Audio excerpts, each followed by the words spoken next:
Last night, I went and saw Death Wish, starring Bruce Willis. It's a movie about a dad who seeks revenge against some criminals for hurting his family.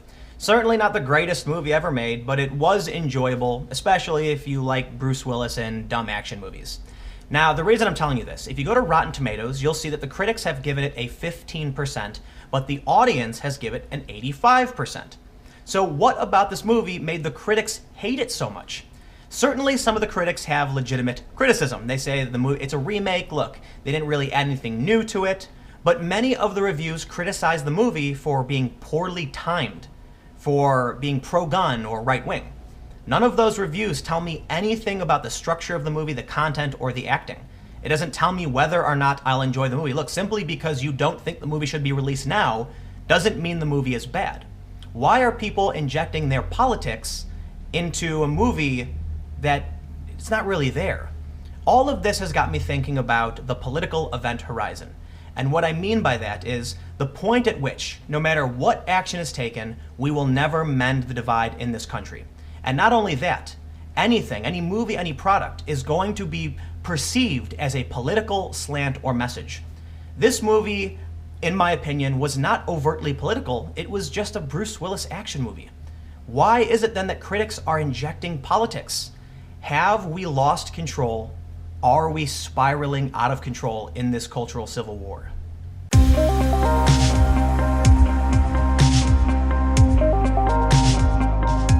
Now, there's certainly more to talk about than just Bruce Willis. We can look at Star Wars: The Last Jedi, which is kind of inverted, where the critics liked it and the audience hated it. And you have to wonder what this is. Now, before I get into all of that, let me give a quick shout out to today's sponsor. Virtual Shield is a VPN service that can help keep you and your data safe as you browse the web. Go to virtualshield.com/Timcast and use the promo code Timcast for 30% off and no payments for 30 days. There is never a guarantee of security. That doesn't mean we don't lock our doors and take effective measures to protect ourselves and our families. For those that are interested, I've included a link to Virtual Shield below. So first, let's take a look at Death Wish. You can see tomato meter, 15%. The average rating is a 3.7 out of 10 among 74 reviews. And the audience score, it's a 4.3 out of 5. I don't know why they do a out of 5 for the audience, not out of 10 for the critics, but you can see that the audience really liked it and the critics did not. Let's take a look at some of the criticism of this movie. From Reeling Reviews, now is not the time to bring out a film that is positive about vigilantism and vengeance down the barrel of a gun. Beside all that, it is just not a very good film. Here's another review. As expected, the film is as tone deaf as expected, but so much else is wrong with it that audiences may be too busy laughing to notice. I want to point out in that review, the audience will be too busy laughing to notice that the movie is tone deaf. Certainly, if you're going to review a movie, meaning people want to know if the movie is an enjoyable movie, and you're saying that the audience is going to be too busy laughing, that would imply the movie is good, right? But it seems that he gave it a bad rating because the movie is tone deaf. Let's look at some more examples. You'd think such a morally repugnant gun nut masturbation fantasy would at least be worth getting worked up about. But the movie is so lugubrious and wheezy, it's almost pitiable. I don't even know what that's saying because the movie is just a movie, and if you like Die Hard, if you like these movies where Bruce Willis takes a gun and shoots people with it, I don't see why you wouldn't enjoy Death Wish. In fact, let me just say, one of the things I liked about Death Wish is that Bruce Willis isn't a perfect special agent who gets everything right. He actually screws up quite a bit. It's an interesting story. Would I buy it on DVD? Probably not. Would I see it again? Probably not, but it's enjoyable. So when I look at these critic reviews, it seems to me that the politics outside of the movie are having a huge impact on the financial success of this movie. When people see the critic score and they see it so low, they might think, let's not go see it, it's got bad reviews. But clearly, the people aren't reviewing the movie, they're reviewing some perceived political message around this. And this leads me to the problem I see in the political event horizon. A business needs to attract an audience. If you're selling chocolate, for instance, you want to find everybody who wants to buy chocolate so you can sell them chocolate. But what happens when you know the greater community, the United States, is so divided as to which flavor of chocolate they want, you can't just make something for everybody. But we can also look at Star Wars: The Last Jedi, which has 90% on Rotten Tomatoes, but the audience score is 48%. The audience did not like the movie. And I gotta say, I did not like The Last Jedi. So why did the critics like it? Businesses and media have long looked for the lowest common denominator among people. And that's why a long time ago, news was perceived to have been more balanced. Because a major news network was thinking, we want to attract as many viewers as possible. That means if we go too far to the right, we're going to lose some of our audience. If we go too far to the left, we're going to lose some of our audience. So let's play it kind of moderate so that we can get most people. But now the lowest common denominator is starting to evaporate. People are becoming so hyper-partisan that they're producing content specifically for the left and specifically for the right. And what does that do? It actually makes the problem worse. Because if people on the right are only going to see a defense of their positions, and the people on the left are only going to see a defense of their positions, it's going to reinforce their beliefs. And this movie is an example of how it can actually be worse. I never thought I would be doing kind of a movie review on my channel, but I think it's important in terms of social commentary. I'm gonna have some spoilers right now, so if you plan on seeing the movie, you probably don't want to hear this, but I won't spoil too much. At one point in the movie, Bruce Willis goes to buy some guns. And we see that the woman says there's a waiting period, you gotta wait 3 days, you gotta fill out some forms, but she really plays it down saying, don't worry about it, it's super easy, we'll walk you straight through it. You gotta take a gun class, but don't worry, no one ever fails.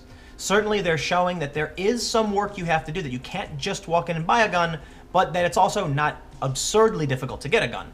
They don't really play it one way or the other. But more importantly, in the movie, Bruce Willis didn't go buy guns and then kill people. He actually stole a gun from a dying gangbanger. He took an illegal weapon and used that to commit some crimes. Certainly, the left could see that and say, wow, this movie is actually painting a terrifying picture of someone becoming a vigilante because they had access to illegal guns. Or that he was able to go and buy guns eventually, and that shows just how dangerous this is. My question is, why is it that the attack on this movie is saying that it's a right-wing pro-gun nut fantasy, or whatever the hell you want to call it, when in fact you could take it exactly in the other way? And the reason for that is, people are more interested in the political divide than they are in the actual content, which leads me to a bigger problem in that a company has to decide which audience they're trying to sell their product to. If the movie comes out with no overt political message, which in my opinion, this movie doesn't really have a political message, it's just another revenge film. But people are going to inject a political message. That means no matter what you do, you are taking sides. And if this movie said, look, we want to attract the left, then they have to absolutely cater to, or as many people call it, virtue signal, to make sure that the content they make is acceptable. But maybe they just want to make a movie about a dad who goes and seeks revenge. Well, unfortunately, that is the other side. I've made the argument in the past that many people on the far left and the far right are fringe extremists. That's true. And you also need to make sure that you don't overplay the power of the fringe extremists. But I also think it's important to point out that there are people in media who have an extreme perspective. And when they put out article after article saying that this movie is a right-wing, pro-gun, whatever, they're going to cause financial damage to that movie, because maybe some average people are going to trust that review and say, well, you know, the review said it was bad, maybe I shouldn't go and see it. And then movie creators are going to take that into consideration, and they're going to choose a side. Thus, in my opinion, the political divide is going to get worse. You can actually see small instances of this problem on my own videos. You'll see that people comment on my video before they could have even finished watching the video. So usually I'll make a video that's maybe 10 minutes long, maybe 20 minutes long, and you can see that some people have commented 1 minute after the video came out. So clearly they didn't watch the video, they didn't hear what I had to say, or they don't know what my conclusion is. Worst of all, on Twitter, you can see that most people don't even watch the video. They don't even read the article. They see a title and they make an assumption about what that content is based on their own perceived bias. For instance, I made a video talking about how some witnesses at Parkland said there was more than one shooter.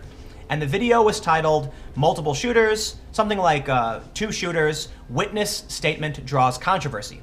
And the point of the video was to bring up why witness testimony isn't always reliable and why these kids might be wrong. I also pointed out that some of the kids who made the claims about multiple shooters weren't even at the school when it happened. They weren't near the shooter, so they don't know, they're just hearing rumors. What ends up happening? Several journalists take the title to imply that I'm saying it did happen, instead of actually watching the video to see that I state the opposite. Why did that happen? Well, because people have become so tribal. It doesn't matter what anyone believes. It matters which side you have chosen to represent. I think looking into these issues will help give you some perspective and maybe understand the motives that some people have who say work at YouTube or other social media platforms or other digital news platforms. When we look at the YouTube purge and why so many conservatives are getting removed, well, you can kind of see why. People inject their own politics into a story whether or not they actually watched the video or did not. In which case, they're going to assume you're fake news just because you're not in their tribe. Where does that leave us? In my opinion, it leaves us beyond the political event horizon. It is extremely difficult, nearly impossible, to get someone to change their mind to another extreme. And we're coming to the point where the divide is moving each other so far away, it is an extreme leap for one person to go to the left, to go to the right. Certainly someone who thinks a Sargon of Akkad is right-wing isn't interested in watching his videos because, I mean, look, if they watched his videos, they would know he's not right-wing. But a picture has been painted. Criticism has been levied. And that also means that movies like Death Wish and other products that are perceivably in the out-group or the other are going to be financially burdened by individuals who don't care, who aren't going to watch it. And what does that mean? As I stated earlier, the divide will only get worse as businesses try to cater to one side or the other. But let me know what you think in the comments below and we'll keep the conversation going. Have we crossed the point of no return? I really don't know. I don't like making hard predictions. But when I look at this time and time again, when I see the divide between, say, Star Wars: The Last Jedi, how the audience hated it but the critics loved it, or Death Wish, where the critics hated it and the audience loved it, I have to wonder where that comes from and if it can be mended. I don't really know. What do you think? We'll keep the conversation going. If you want to follow me, I'm on Twitter @TimCast. Stay tuned. New videos every day at 4 p.m. Thank you all so much for watching, and I'll see you then.